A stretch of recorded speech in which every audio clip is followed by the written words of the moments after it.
Lalu dia siap-siap untuk makan malam, lalu mulai membaca buku tentang medis untuk membuat penelitian resep pengobatan Willy. Baru saja dia berbaring di sofa, Lorenzo melakukan panggilan video. Dewi buru-buru menjawab teleponnya. "Hai, bajingan. Bisakah memanggil dengan panggilan yang lebih baik?" Lorenzo duduk di depan meja kerja dengan memakai kacamata berbingkai perak. Dengan sikap elegan, dia meletakkan dokumen yang ada di tangannya, fokus menikmati teh dan berbincang dengan Dewi. "Panggilan ini sangat cocok denganmu." Dewi tertawa kecil melihatnya. "Hari ini kamu selesai lebih awal." "Masih setumpuk pekerjaan." Lorenzo menunjuk setumpuk dokumen di sampingnya.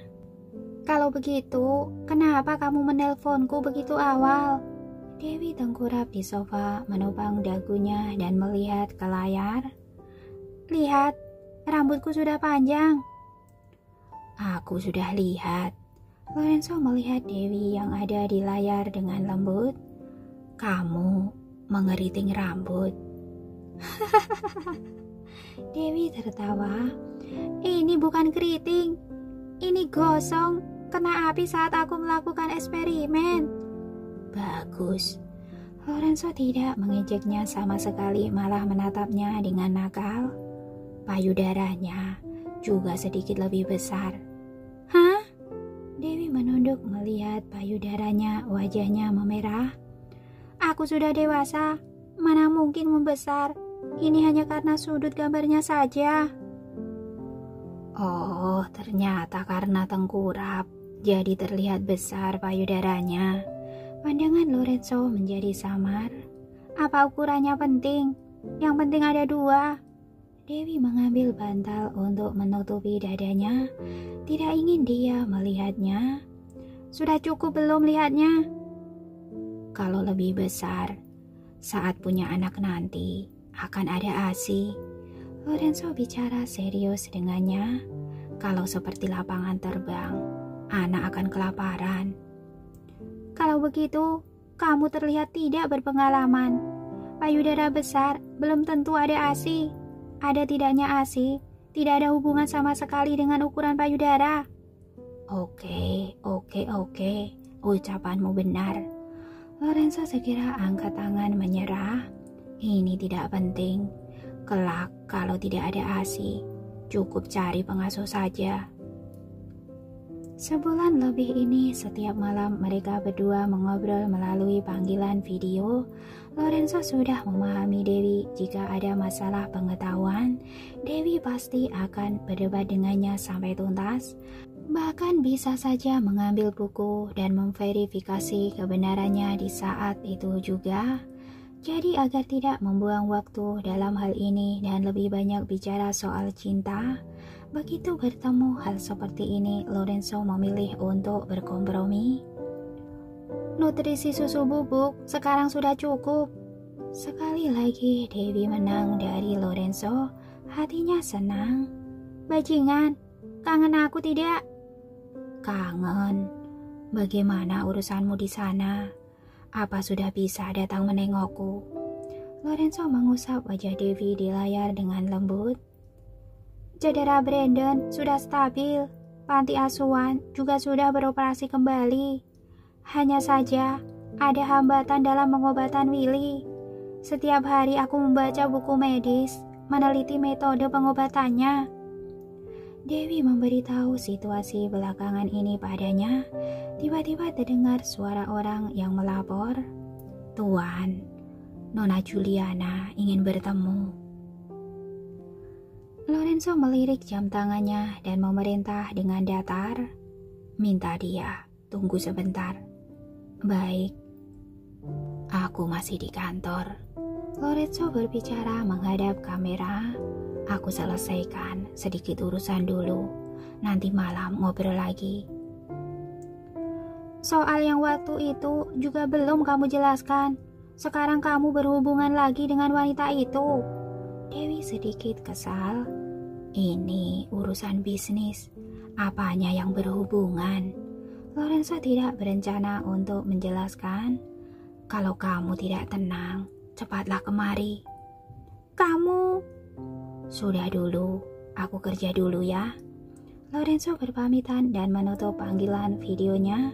Dewi cukup kesal saat ini, tapi tidak seperti dulu yang langsung ribut dengannya. Dia hanya kesal dalam hati. Di saat yang sama, dia juga sedang berpikir karena sementara ini pengobatan kaki Willy harus ditunda. Apa ini berarti dia tidak bisa ke kota Snowy sesuai rencana awal? Apa Lorenzo akan marah? Sepertinya Juliana belum menyerah meskipun Lorenzo sangat teguh, tapi apa dia mampu menahan godaan? Mungkin ia harus kembali ke kota Snowy lebih awal, meski sekarang tidak bisa menetap di sana, tetap harus pergi menengoknya. Saat sedang berpikir, tiba-tiba ponselnya bergetar. Telepon dari Pangeran Willy. Dewi buru-buru menjawabnya. Halo Willy. Dewi, kamu baik-baik saja? Terdengar suara Pangeran Willy yang lembut dari seberang telepon diikuti dengan sapaan yang akrab. Lumayan, Willy, bagaimana kakimu? Dewi bertanya. Sebelumnya masih baik-baik saja. 2 hari ini kebas lagi, kata Willy pelan, entah karena hujan atau bukan. Mulai kebas lagi? Dewi buru-buru duduk. Apa kamu melakukan akupuntur dan minum obat tepat waktu? Sudah. Pangeran Willy menghela nafas sedih. Mungkin ini memang sudah takdir. Aku tidak bisa berdiri lagi seumur hidup ini. Tidak akan. Aku pasti akan menemukan caranya, kata Dewi tergesa-gesa. Nyalakan video, aku lihat kakimu. Pangeran Willy melakukan panggilan video. Sebelumnya telah menjalani pengobatan. Kakinya sudah mulai bisa berasa, juga bisa merasakan sakit. Saat lututnya ditekuk bisa timbul sedikit respon, tapi sekarang malah kembali ke kondisi sebelum pengobatan. Sama sekali tidak ada respon seperti kaki palsu. Dewi sangat panik jika terus begini, semua usaha sebelumnya akan jadi sia-sia. Pangeran, waktunya minum obat. Saat ini Robin membawakan segelas air dan sebutir kapsul untuk Pangeran Willy. Saat Pangeran Willy ingin meminum obatnya, tiba-tiba Dewi berteriak, "Tunggu!" Pangeran Willy menghentikan tangannya dan melihat. Ada apa? Yang kamu makan itu obat penahan rasa sakit. Dewi melihat obat di tangan Pangeran Willy melalui layar. Kamu ada luka lain atau kaki sedang sakit? Aku sakit kepala, makanya minum obat. Mata Pangeran Willy berkedip. Kalau sakit kepala, cukup minum obat sakit kepala saja. Kenapa minum obat penahan rasa sakit? Dewi panik. Sebenarnya, mana yang sakit? Mungkinkah tulang lumbalmu bermasalah lagi? Pangeran Willy tidak bicara. Robin sungguh tidak tahan, dia berlutut. Pangeran, meski pangeran menghukumku, aku juga tetap akan bicara. Lalu Robin bicara di depan kamera. Nona Dewi, sakit pinggang pangeran sudah sembuh beberapa hari yang lalu. Entah kenapa, kondisi sekarang kembali seperti kondisi semula. Tidak seharusnya lebih parah dari sebelum pengobatan. Robin, lancang. Pangeran Willy berteriak pelan. Jangan bicara sembarangan. Pangeran, diam. Pangeran Willy tidak mengizinkan Robin meneruskan kata-katanya. Robin hanya bisa menunduk dan mundur ke sisi lain. Dewi, jangan mengkhawatirkanku. Aku baik-baik saja. Saat Pangeran Willy melihat Dewi, terpampang senyum lembut di wajahnya. Kapan kamu kembali? Dewi tahu Willy tidak ingin membuatnya khawatir, jadi Willy menyembunyikan sakitnya. Dewi merasa memiliki tanggung jawab yang tidak bisa dia hindari. Dia harus mengobatinya. Aku terikat di Denmark. Aku takut tidak bisa kembali ke sana. Pangeran Willy tampak sedih. 2 hari lalu adalah peringatan hari kematian kedua orang tuaku. Aku ingin kembali untuk berziarah. Tak disangka, saudara-saudara sepupuku sudah membuat perangkap untukku, menungguku masuk perangkap sendiri. Tidak masuk akal. Dewi sangat marah. Kamu tidak mungkin memperebutkan posisi raja dengan mereka. Kenapa mereka tidak mau melepaskanmu? Aku juga mau tanya kenapa. Pangeran Willy tersenyum kecut. Mungkin kalau aku mati, mereka baru puas. Willy, jangan begitu. Semangatlah. Dewi cemas buru-buru berkata, begini saja, aku akan ke Denmark untuk mengobatimu. Benarkah? Kamu mau ke sini? Pangeran Willy terperanjat gembira, tapi dia langsung merasa khawatir. Tidak bisa. Aku tidak bisa melibatkanmu. Tidak mungkin melibatkan Nona Dewi, jawab Robin buru-buru. Bukankah raja juga sedang mencarikan dokter untukmu? Pangeran, kita bisa minta Nona Dewi ke sini untuk kepentingan ini. Dengan begitu, orang-orang itu tidak akan berani mengganggu Nona Dewi. Lagi pula saat Nona Dewi datang mengobati waktu itu, identitasnya disembunyikan. Orang-orang itu tidak tahu siapa Nona Dewi ini. Ini memang sebuah solusi. Pangeran Willy masih ragu dan tidak bisa memutuskan. Tapi, kalau begini, apa El akan marah? Tidak apa-apa. Dia bukan orang yang berpikiran sempit. Dewi segera berkata, seingatku, di rumahmu ada ruang pengobatan. Semua alat pengobatannya lengkap. Aku berikan daftarnya. Kalian siapkan dulu obatnya. Besok aku berangkat. Terima kasih Dewi. Aku sudah janji akan menyembuhkanmu. Aku tidak akan mengingkari janjiku. Malam itu Dewi langsung memesan tiket ke Denmark lalu menunggu telepon dari Lorenzo. Di saat itu Swedolan sedang tengah malam, tapi di tempat Lorenzo baru sore. Harusnya setelah mengurus urusan Juliana, Lorenzo menelponnya dan menjelaskan padanya, tapi ia tidak menelponnya. Dewi sedikit putus asa, juga sedikit kesal. Awalnya dia berpikir jika Lorenzo menelponnya, dia akan menjelaskan perihal besok akan ke Denmark, agar dia tidak marah saat dia tahu nanti. Tapi berhubung Lorenzo juga tidak menjelaskan masalahnya dengan Juliana, menelpon pun tidak, Dewi pun tidak ingin menjelaskannya lagi. Mempertahankan sebuah hubungan adalah urusan dua pihak, bukan hanya urusannya seorang. Pagi-pagi saat sarapan, Dewi memberitahu Brandon perihal ia akan pergi ke Denmark. Dia berpesan pada Brandon untuk minum obat tepat waktu, juga harus ke panti asuhan setiap hari. Brandon mengerutkan dahinya. Kali ini, untuk apa kamu ke Denmark? Mencari Pangeran Willy itu? Penyakitnya kambuh, bahkan lebih parah dari sebelum pengobatan. Selain itu, dia terikat di sana, tidak bisa kembali, jadi aku harus ke sana. Jelas Dewi. Apa begitu kebetulan? Brandon tidak percaya. Apa dia sengaja mencari alasan agar kamu ke sana? Benar, dia baik-baik saja.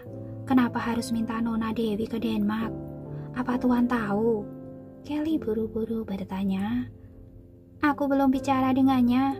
Dewi meminum susunya. Tapi perkiraanku dia akan segera tahu. Hari ini Dewi sengaja membicarakan hal ini di meja makan karena ingin memberi tahu Kelly. Dia tahu jelas Kelly akan selalu melaporkan semua hal tentangnya pada Jasper. Aku tidak menyukai Lorenzo, tapi aku lebih tidak menyukai Pangeran Willy. Brandon mengerutkan kening. Aku selalu merasa dia tidak jujur. Dia seorang serigala berbulu domba, kata Kelly. Kalian berdua, cukup. Dewi sangat marah. Jangan bicarakan temanku seperti itu. Maaf Nona Dewi, Kelly buru-buru meminta maaf. Aturan keluarga Lorenzo sangat ketat. Dia yang awalnya selalu hati-hati dalam bersikap dan bicara, dapat membedakan atasan dan bawahan. Sekarang karena lama berada di sisi Dewi, perlahan-lahan nyalinya semakin besar. Brandon melihat tatapan tajam Dewi, tidak berani bicara apa-apa lagi. Setelah membereskan barang, aku sudah akan ke bandara. Dewi meletakkan alat makannya dan berpesan, Kelly, saat aku tidak ada, bantu aku jaga Brandon baik-baik. Nona Dewi, Nona tidak membawaku pergi bersama. Kelly panik. Tuan pernah berpesan, aku harus terus berada di sisimu dan menjagamu. Sekarang aku keluar untuk mengurus sesuatu, tidak leluasa kalau kamu ikut. Dewi agak kesal. Kamu di sini bantu aku jaga Brandon. Itu adalah bantuan terbesar untukku. Tapi, tidak ada tapi. Lakukan saja sesuai perintahku.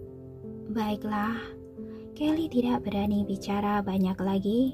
Dewi naik membereskan koper. Kelly memapah Brandon kembali ke kamar untuk istirahat. Kemudian segera ke kamarnya sendiri untuk menelpon Jasper. Teleponnya berdering sangat lama dan tidak ada yang menjawab.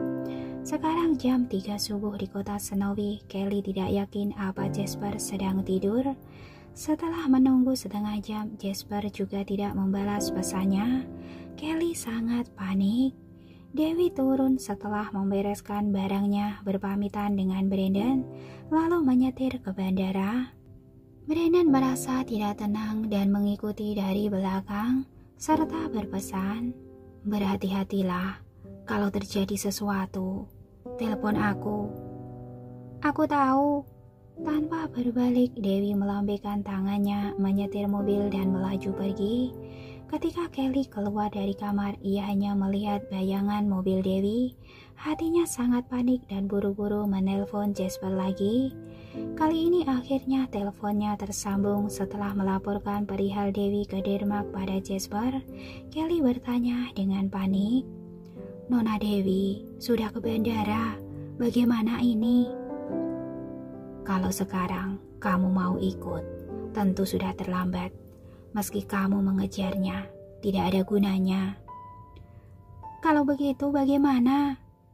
Aku laporkan pada Tuan dulu. Lihat keputusannya. Jasper berjalan ke kamar Lorenzo. Ketika hendak mengetuk pintu, ia teringat akhir-akhir ini Lorenzo sedang sibuk mengatasi masalah internal grup. Bahkan tidak tidur 3 hari 3 malam. Malam ini tidak mudah dapat tertidur jika diganggu dan dibangunkan lagi. Jadi dia menarik tangannya kembali. Ia memikirkan bahwa situasi ini sudah terlanjur terjadi. Lebih baik dilaporkan setelah Tuan bangun saja. 4 jam berlalu, Lorenzo bangun dan turun untuk makan. Jasper melaporkan keadaan tangan yang memegang cangkir teh itu terhenti. Kapan hal itu terjadi? Tanyanya sambil mengenyitkan kening. 4 jam yang lalu, Jasper berkata dengan lemah. Beberapa hari ini aku lihat Anda sangat kelelahan. Tak mudah untuk tertidur. Jadi aku tak mengganggu Anda. Selain itu, di saat itu sudah tak bisa melakukan apa-apa lagi. Siapa yang memberimu hak untuk memutuskan? Lorenzo meletakkan cangkir teh dengan keras dan marah. Nyalimu, semakin lama semakin besar. Mohon maaf Tuan. Jasper menundukkan kepala dan tak bicara apa-apa. Lorenzo mengeluarkan ponsel menelpon Dewi. Ponsel tidak aktif. Sekarang seharusnya wanita itu sedang berada di atas pesawat. Bagus sekali, minta dia ke negara Emron tidak mau. Bilangnya sibuk, harus jaga Brandon dan menjaga panti asuhan. Tetapi sekarang malah pergi ke Denmark demi pria lain. Jadi pada akhirnya dirinya sama sekali tak layak ditempatkan di dalam hatinya. Semakin dipikirkan, Lorenzo semakin marah. Ia memecahkan seluruh barang di meja ke lantai dengan brutal. Para pengawal dan pelayan ketakutan. Mereka berdiri dengan gelisah di samping, takut menjadi bahan pelampiasan. Beberapa lama kemudian Lorenzo baru mulai tenang. Selidiki situasi Willy, perintahnya dengan tenang. Baik, Jasper tahu apa maksud tuannya lalu lekas memberitahu Jeff. Lorenzo berdiri meninggalkan ruang makan dan memerintahkan dengan tenang. Siapkan mobil, kita ke kantor. Baik tuan. Weso lekas meminta orang menyiapkan mobil lalu menarik Jasper dan berkata, Kak Jasper, ada apa dengan tuan? Dengan temperamennya, seharusnya tuan langsung terbang dan mencegat Nona Dewi baru benar. Kenapa sekarang begitu tenang? Mungkin sedang merencanakan sesuatu yang besar. Jasper berkata dengan penuh arti. Hah? Weso tak paham. Urus urusanmu. Jangan bicara lagi, desak Jasper. Baik, Lorenzo lekas menuju kantor tanpa mengambil tindakan apapun. Namun raut wajahnya berekspresi dingin seharian. Orang-orang yang berdiri dalam jarak 10 meter merasakan aura dinginnya membuat mereka semua gemetaran. Sony mengumpat di dalam hati. Ia bersembunyi dan diam-diam menelpon Dewi. Halo. Dewi baru mengangkat telepon setelah beberapa lama. Nona Dewi. Sony mendengar suara pengumuman yang biasa terdengar di bandara dan lekas bertanya. Nona sudah tiba di Denmark. Bahkan kamu pun sudah tahu. Kabar itu sungguh cepat menyebar. Dewi mengedipkan matanya. Ia tahu Lorenzo meminta Kelly untuk mengawasinya. Tuan mengamuk dan memarahi Kak Jasper. Sony menutup bagian mikrofon dan berkata dengan panik, Nona Dewi, lebih baik Anda telepon Tuan dulu. Jelaskan padanya. Apa yang perlu dijelaskan? Dewi tidak peduli. Ia juga tidak menjelaskan masalahnya padaku. Tapi, apa dia mau melakukan sesuatu? Dewi sangat penasaran setelah Lorenzo tahu hal ini. Apa ia akan langsung terbang menuju Denmark atau menelponnya? Tuan marah besar. Aku tidak tahu hal lainnya. Sony tentu saja tidak akan mengatakan bahwa Lorenzo mengutus orang untuk memeriksa Willy. Ia tahu seberapa penting masalah ini. Ia sekarang di rumah atau di kantor? Tanya Dewi. Di kantor. Sony berkata dengan suara rendah. Hari ini, raut wajahnya suram seharian. Kami semua sangat gugup. Jangan takut, ia tak akan berbuat apa-apa padamu. Dewi tak banyak bicara. Sudahlah, aku urus urusanku dulu. Terima kasih sudah memberitahuku, Sony.